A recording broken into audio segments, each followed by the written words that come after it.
Ang bottle gourd o upo ay may sedative, anti-inflammatory properties at puno ng nutrients. Ito talaga ang pinakamalusog na gulay. Ang kababaan nito sa saturated fat, na tumutulong na mapababa ang mga antas ng masamang kolesterol, at higit sa lahat, ay puno ng maraming tubig, ang nagsisilbing perpektong pagpipilian para sa tag-araw. Ito ang 5 incredible na mga benepisyo ng upo, at mga dahilan para isama ito sa iyong dieta. Una, tumutulong sa pagbaba ng timbang. Ang upo ay may low caloric value at sa makatuwid ay tumutulong sa pagbaba ng timbang. Ang pagkain ng 100 gramo ng long ay nagbibigay ng humigit kumulang 14 na calories ng enerhiya. Nangangahulugan ito na maaari kang kumain ng upo sa lawak ng pagiging busog, at huwag mag-alala tungkol sa sobrang calorie intake. Hindi lamang ito, ngunit ang mga ito ay isa ring magandang source ng dietary fiber na tumutulong sa atin na mabusog ng mas matagal. Kaya't pinipigilan nito ang labis na pagkain, na lumalabas na isang pangunahing sanhi ng labis na katabaan. Pangalawa, tumutulong sa pagpapanatili ng isang malusog na sistema ng pagtunaw. Ang upo ay isang pangkaraniwang gamot para sa disturbed digestion.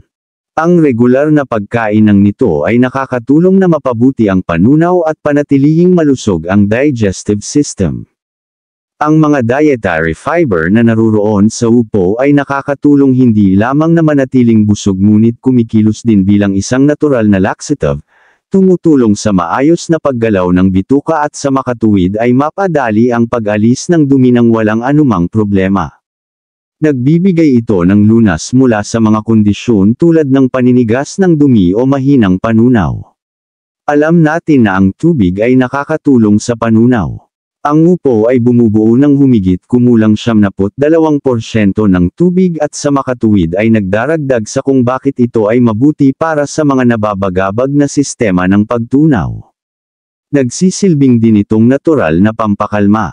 Ang upo ay gumaganap bilang isang natural na pampakalma at tumutulong na mapadali ang mahinahong pagtulog. Ang insomnia, na nangangahulugang kakulangan sa tulog ay maaaring magdulot ng iba't ibang problema sa kalusugan tulad ng mga problema sa cardiovascular, hindi regular na tibok ng puso, tumaas na panganib ng mataas na presyon ng dugo, ang panganib ng diabetes, ang panganib ng stroke, nagpapababa ng libido, ang panganib ng amnesia, depresyon, pagkabalisa, at iba pa. Ang upo ay natagpuan na nagbibigay ng kaluwagan mula dito.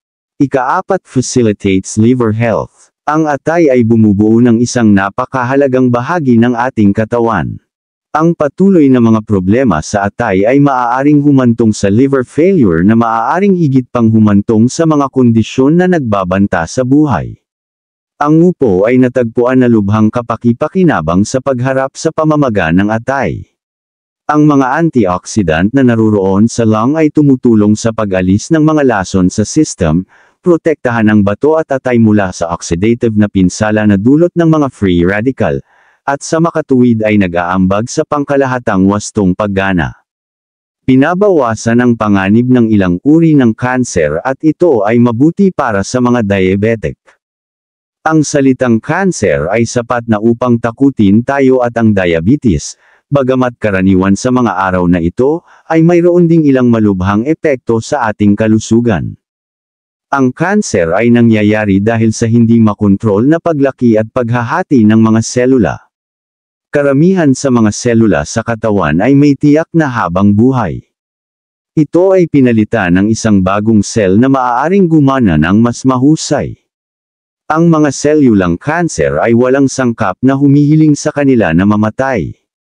Nagre-resulta ito sa mga sel na ito na nabubuhay kahit pagkatapos ng kanilang paunang natukoy na habang buhay at gumagamit ng oxygen at nutrients mula sa iba pang mga sel.